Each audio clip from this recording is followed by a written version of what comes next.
Estás en Radio Inclusiva.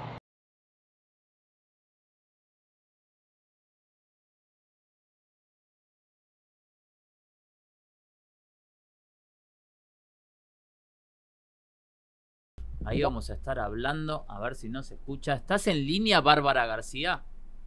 Estoy en línea, Gábola, no le... Bueno, qué placer escucharte. Bueno, muchísimas gracias por darnos estos ¿Estamos minutos. al aire? Sí, Estamos sí. al aire. Estamos al ya, aire. sí. Nosotros Hoy tenemos- somos así, no avisamos, ¿viste? Claro. Que capaz que dice alguna mala palabra y quedamos...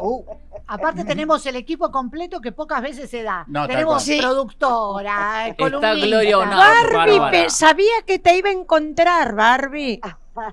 Mándale un beso a Gloria, querida. Bueno, le contamos al público, a nuestros oyentes, que Bárbara García es periodista y además es hija de desaparecida. Barbie, bueno, ahora sí dejamos las risas para después u otro momento. Y bueno, contanos un poquito cómo fue el secuestro de tu mami. Bueno, nosotros vivíamos en Aedo, en un barrio en Bión, que era un barrio de trabajadores, monoblocks, los barrios monoblocks, los enviones.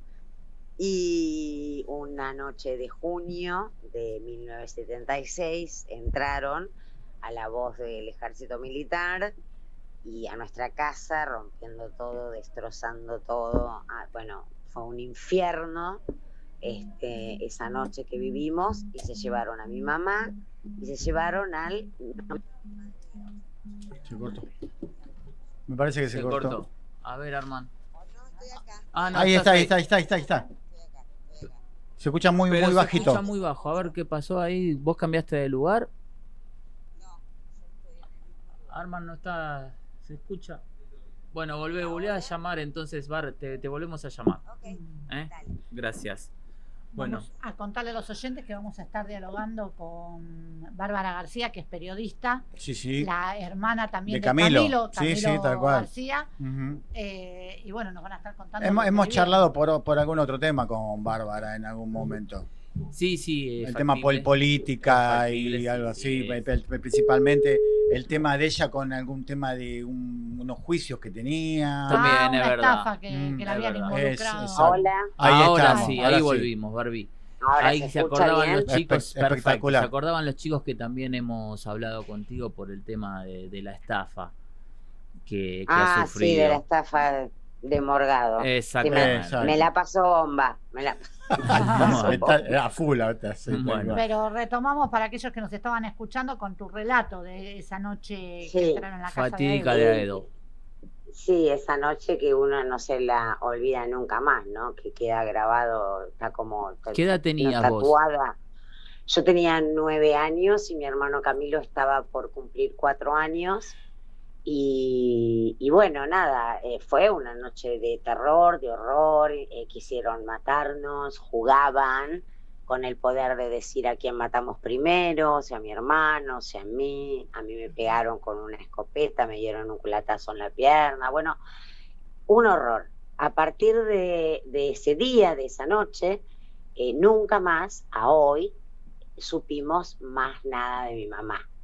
Gracias a un exconscripto pudimos armar un poco la historia y haber podido juzgar a 3 genocidas a través de toda una reconstrucción que parecía un rompecabezas pieza por pieza, realizada por Pablo Yonto y todo un equipo de abogados, en donde tenía que ver el ejército de Mercedes con el tema de la desaparición de mi madre, en lo que se llamó la masacre de San Andrés, que vendría a ser el operativo de tareas donde atacaban con todo lo que era la edición de El Combatiente, la Estrella Federal y otra publicación de la Juventud Guevarista que no me acuerdo.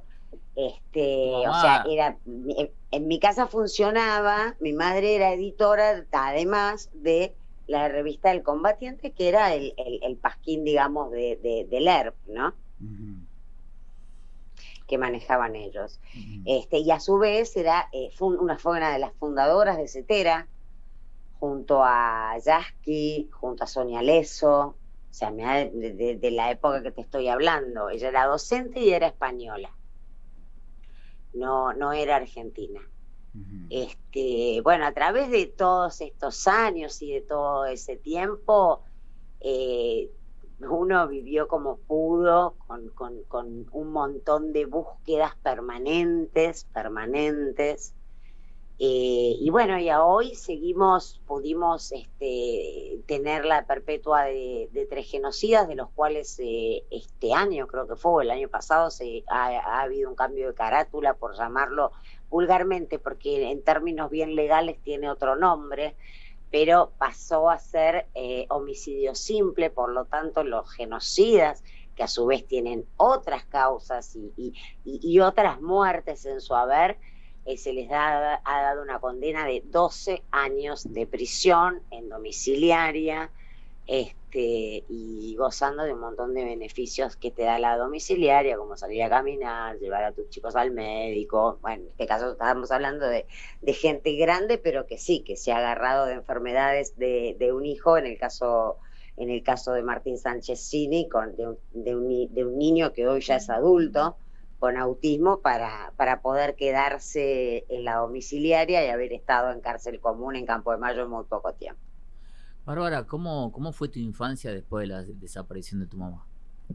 Horrible, porque en esa época era como mal visto, o sea, era como mala palabra. Uno iba al colegio, imagínate, obviamente no podías seguir la vida tuya normal en el colegio que ibas y nada, porque automáticamente con la desaparición de mi madre, y mi padre vivía en otro lado, nosotros nos vamos a vivir a Palermo con mis abuelos por parte de mi papá, nos cambian de colegio.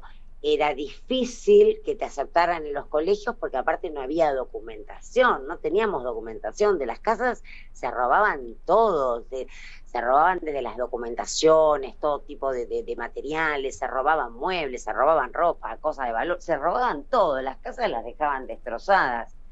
Entonces, empezar una vida era muy difícil. Primero por la edad que teníamos. En el caso de mi hermano no entendía tanto, pero quieras o no, hoy un chico de 4 años obviamente está mucho más despierto que un chico de 4 años de esa época, pero era, por ejemplo, me acuerdo a mi abuela diciendo: Barbarita, si en la calle te dicen por tu nombre no te des vuelta. Cambiarnos de colegio y tener que mi abuela inventar historias porque no tenía una documentación para anotarnos, y nosotros teníamos que tratar de seguir la vida normal. Y después, a medida que uno va creciendo, te vas topando con que te preguntan, y tu mamá y tu papá, y entonces era, ¿cómo explicabas siendo niño o siendo adolescente en un momento donde de eso no se hablaba? Porque eras hija de guerrillera, de subversiva, no te juntes con esa chica. O sea, se vivía mucho de discriminación, no sé, por ejemplo, a mí hay cosas que te quedan grabadas: ir a la casa de una amiga y escuchar a la madre que le decía: te dije que esa chica no está acá, no venga más.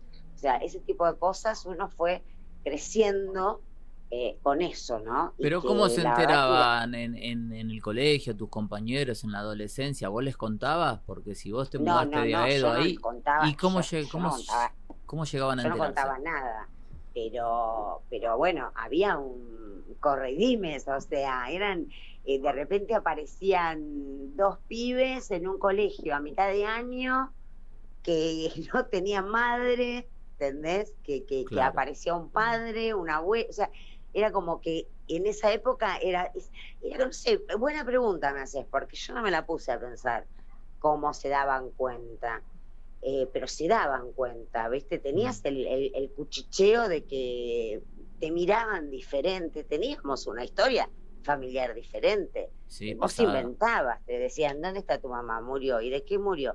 Y inventabas enfermedades, Claro. o decías: no, mi mamá se tuvo que ir a vivir a otro país, qué sé yo, inventabas, porque la realidad, más en mi caso, en el caso de Camilo no tanto, porque Camilo era más chico, y en el caso de Camilo, en lo que era su grupo de amistades y todo, se había dado de una manera muy diferente. Era como que había una cosa de contención, y no de acá llega la nueva que no sabemos de dónde está. Igual ayer Bárbara Camilo estuvo en Intrusos, ¿no? Y contó esto que vos estás transmitiéndonos ahora de esa noche. Y fue muy tierno al contar esto de que él trataba de espiar para que vos no abrieras los ojos, ¿no? Sí, que como que te cuidaba. Y dice, yo espiaba un poquito a ver si mi hermana había abierto el ojo. Claro, o sea, era chico pero bastante consciente, a eso es lo que me refiero, ¿no? A pesar de su edad me pareció el relato de él sumamente consciente para la edad que tenía. Sabía perfectamente lo que estaba sucediendo. Sí, sí. Vos sabés que desde un lugar era como que uno ya estaba preparado de que algo podía pasar. Vos te ibas a dormir y te ibas a dormir en guardia.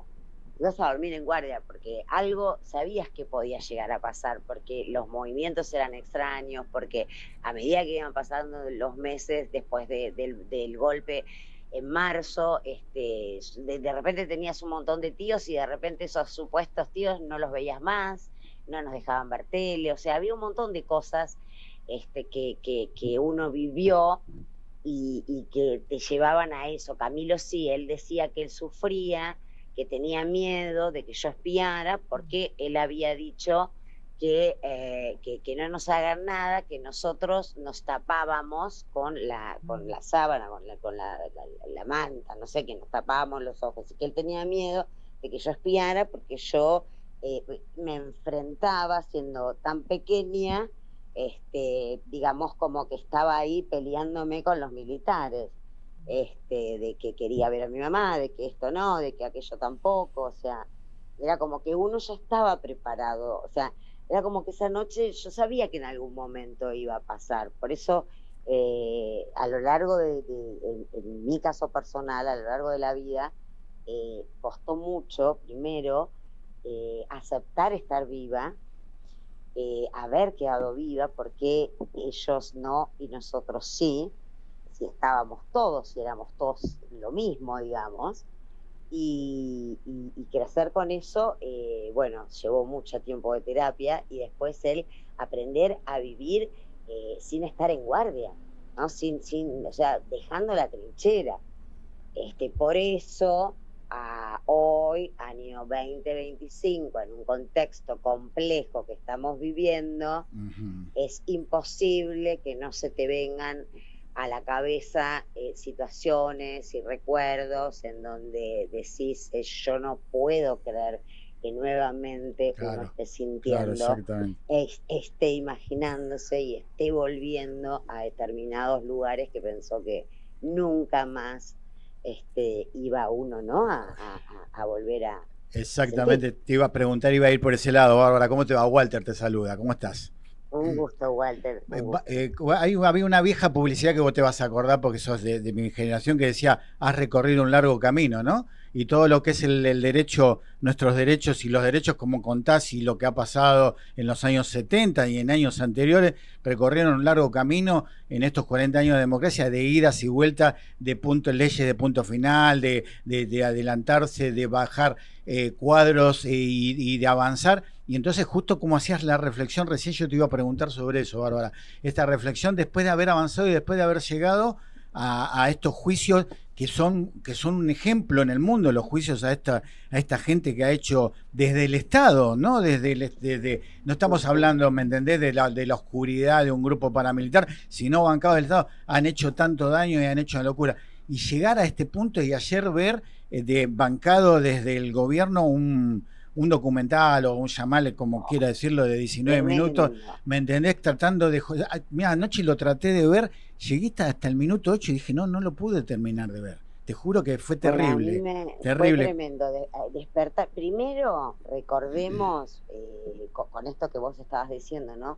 Justamente, el miércoles pasado, con el tema de las rondas de los jubilados, que pasaban por las estaciones de trenes, las pantallas esas que decían la violencia, Exacto, denuncie sí, sí. por los altavoces y todo eso. Sí. Vos escuchás esas cosas y decís, no puede ser que uno esté Sí. viviendo una situación No, así. exacto. O, por ejemplo, en la anterior marcha, que fue la que fue donde hubo mucha represión, El 12 de que marzo, sí, sí.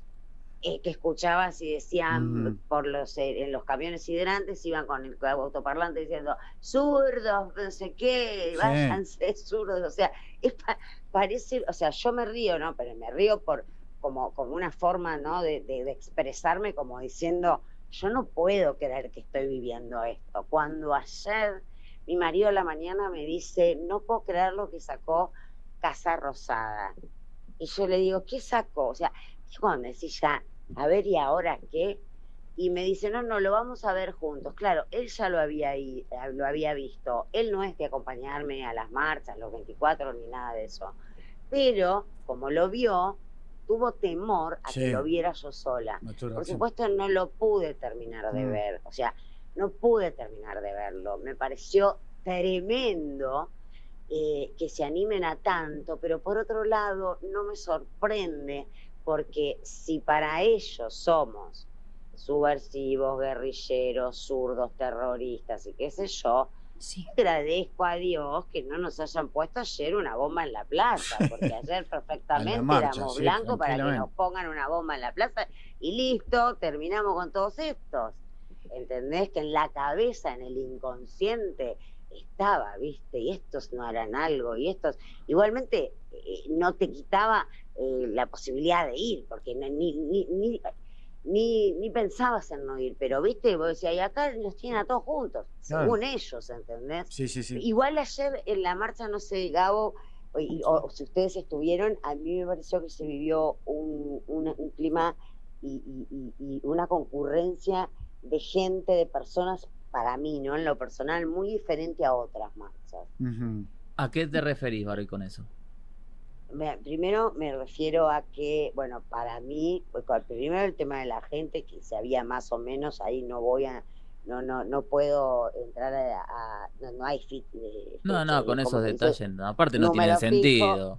No tienen sentido. No, sí tiene sentido, porque se decía que va a ser multitudinaria, tipo el 2x1, y al 2x1 hasta ahora no lo ha superado nada. No, es cierto. Al 2x1 no lo superó nadie. Vi muchas familias que antes no veías en las últimas marchas.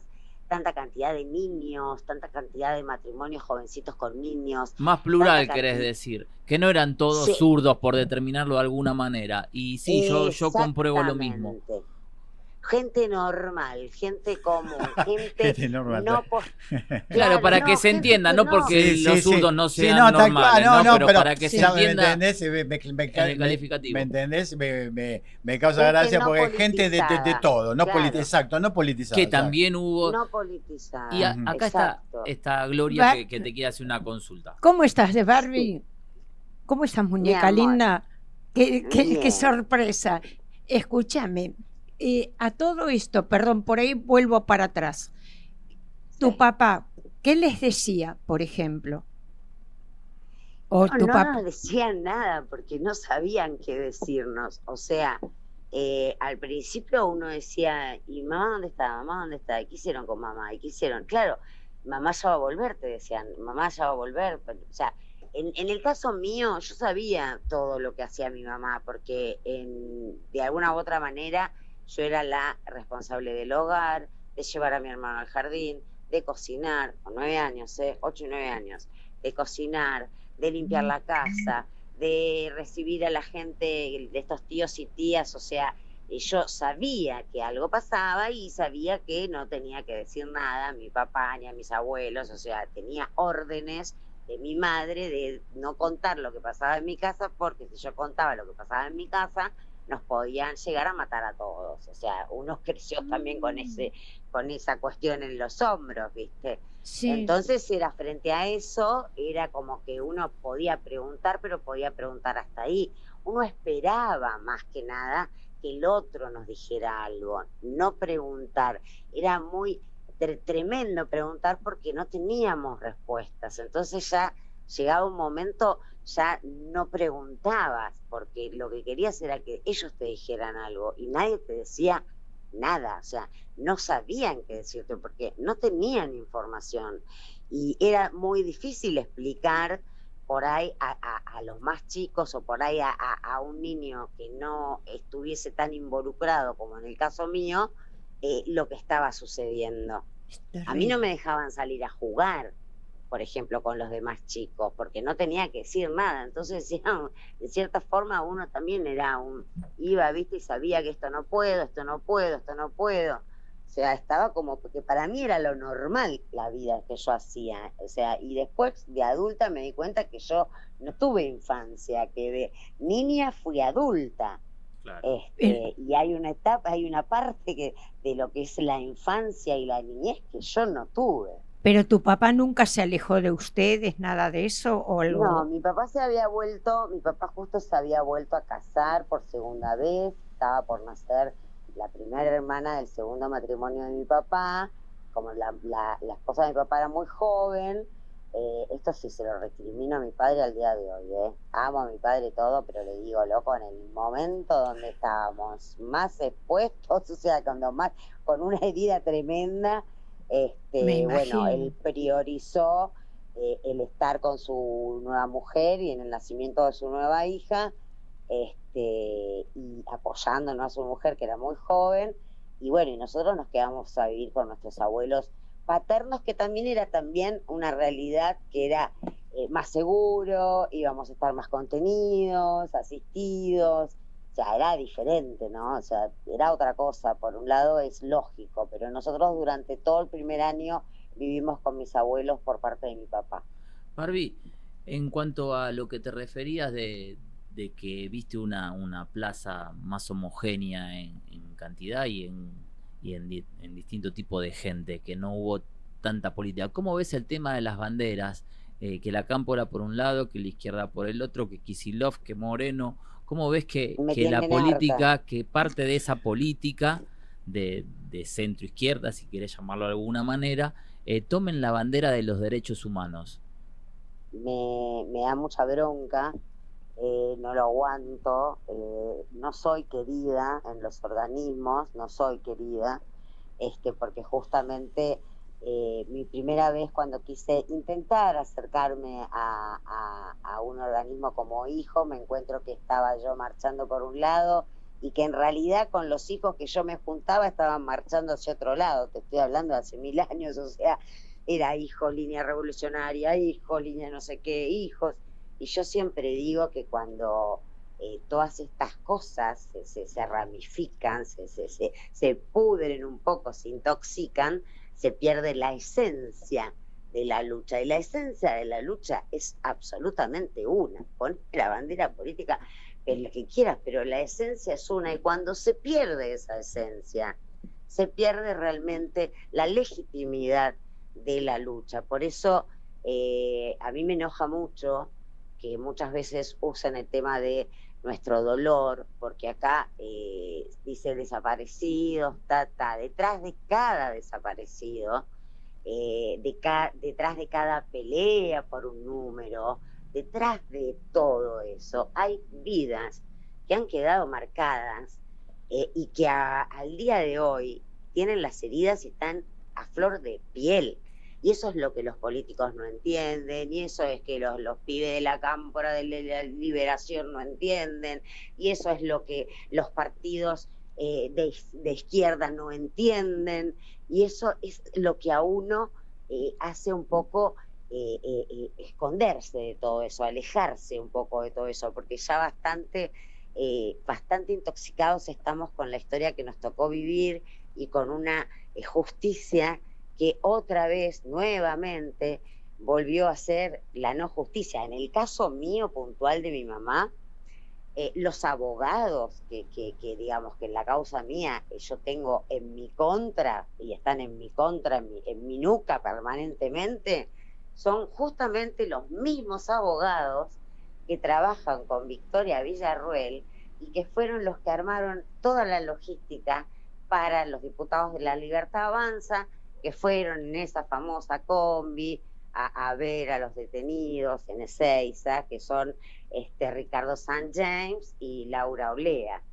O sea, todavía, o sea, ver esas cosas, escuchar esas cosas, te vuelven a erizar la piel. Y ver que del otro lado están permanentemente queriéndote contar como esto que mencionaban ustedes, del video que salió ayer, aparte 12 de la noche, Casa de Rosada, pum, lo saca. De ese video es justamente sentir que uno perdió muchísimos años de lucha, y entonces como que empezás a decir, bueno, yo cumplí hace poco 58 años y digo, ¿cuándo voy a vivir? ¿Viste? Cuando decís, ¿cuándo empezás a vivir? ¿Cuándo empezás a vivir sin esa mochila? O sin decir, bueno, pude hacer realmente justicia y puedo estar tener un poco de paz, que los hijos necesitamos tener esa paz. Cada historia es un mundo, tenés a los hijos que nacieron en cautiverio, tenés a los nietos recuperados, y tenés a los hijos que sufrieron la violencia, el estar en manos de los militares, como en el caso nuestro, que estuvimos en manos de ellos hasta que nos dejaron con unos vecinos, y son heridas que no cierran, y duele mucho cuando la política es más importante que lo que realmente necesitamos, y se tienen que meter, como yo muchas veces digo, en la piel de cada uno, que es muy difícil meterse en la piel de cada uno, pero por lo menos respetar que existe un dolor aún, respetar que tenemos más de 300 y pico de nietos que no aparecen, que no se saben dónde están, y que tenemos un montón de infinidades de casos como el de mi madre, que no sabemos dónde están sus restos, dónde podés llevar una flor, dónde decir, bueno, ok, empiezo a vivir el duelo, ¿viste? Esto es un duelo, esto es eterno, o sea, no duelaste a la persona. Barbie, es muy difícil. La última, sí. ¿Alguna vez pensaste decir para qué vivo cuando no encontrabas respuestas? Sí, claro, sí. Y te digo que los hijos son digamos, de lo que son las camadas de los hijos, ¿no? Que sobrevivieron, soy de las que está regia. Imagínate lo que significó para nosotros haber vivido eso. Y claro, yo lo dije al comienzo, ¿cómo estoy? ¿Por qué estoy viva? ¿Por qué yo estoy viva? O sea, no, yo no tengo que vivir. Mismo uno empieza, en muchos casos, en mi caso yo fui madre, necesitabas a tu madre, ¿cómo hubiese sido si mis hijos hubiesen tenido a su abuela? O sea, cientos de preguntas. Es muy complicado, o sea, muy complicado. Como una vez uno de mis hijos me decía, ¿por qué no me tocó una mamá normal? ¿Por qué no puedo tener una mamá normal? ¿Qué es una mamá normal? Y una mamá que no haya pasado por todo lo que vos pasaste, es una mamá normal. Eso dos de mis hijos me lo han preguntado. Y Bárbara, con el camino recorrido, ¿no? Y con este planteo que te hacen tus hijos, vos siendo madre, ¿elegirías pertenecer y a arriesgar, como bien lo hizo tu mamá, ¿no? ¿Vos lo elegirías? No, más viendo las consecuencias. O sea, yo entiendo que en la vida hay que tener compromisos, que en la vida hay que saber luchar y pelear por lo que uno considera justo, que hay valores que respetar y un montón de consignas a seguir y enseñar y educar, pero cuando lo que pasa es que generaciones como esas yo creo que no existieron nunca más, en donde la lucha estaba por encima de todo lo demás. O sea, para ellos, o sea, sus hijos sí, de hecho mi madre no estuvo con ella hasta el último momento, y por una cuestión de preservación y protección nos podría haber dejado o con mi papá o con mis abuelos, y sin embargo ella hasta el último día, porque esto era un tema que nosotros escuchábamos que se planteaba mucho en casa con una tía nuestra, que decía: Rocío, deja a los niños en casa, eran españoles, dejan a los niños en casa. Y mi mamá decía: hasta vete con los niños me acuerdo que decía: vete con los niños a Venezuela. Y mi mamá decía: yo no llego a Ezeiza y los chicos se van a quedar conmigo hasta el último minuto que yo esté. Entonces yo creo que no, ni por casualidad permitiría que mis hijos vivan lo que yo viví, lo evitaría. Así me fui al otro extremo, con mis hijos, al otro extremo. Uno se va a los extremos muchas veces cuando carece de tantas cosas. Bueno, pero bueno, son historias. Son historias, es verdad, y la verdad conmovedora la tuya. Cerrá diciéndole algo a tus hijos, lo que vos tengas ganas, lo que quieras.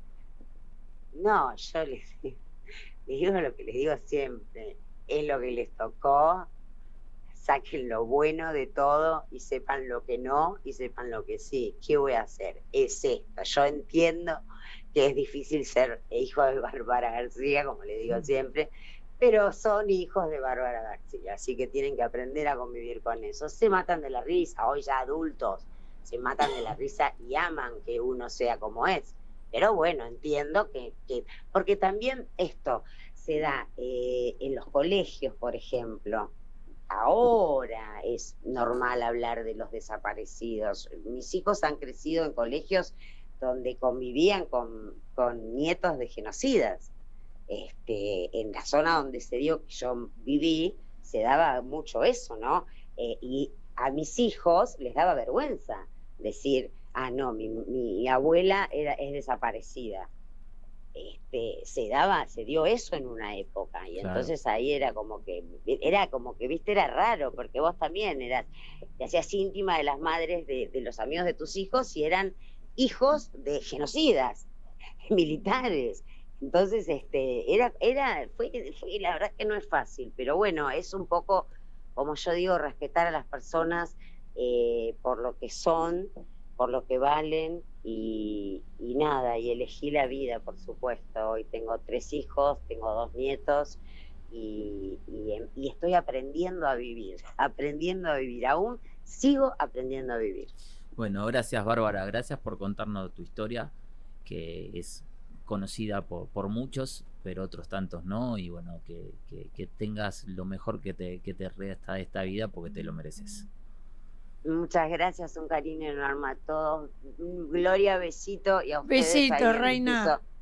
Muchas gracias. Te abrazo muy fuerte. Gracias. Beso, Bárbara. Bueno, pasó Bárbara García, nuestra colega, amiga personal, y bueno, contando una historia durísima para muchos. Algunos estarán de un lado, otros del otro. Respetamos las ideas, lo que no vamos a validar nunca: el terrorismo de Estado. Absolutamente.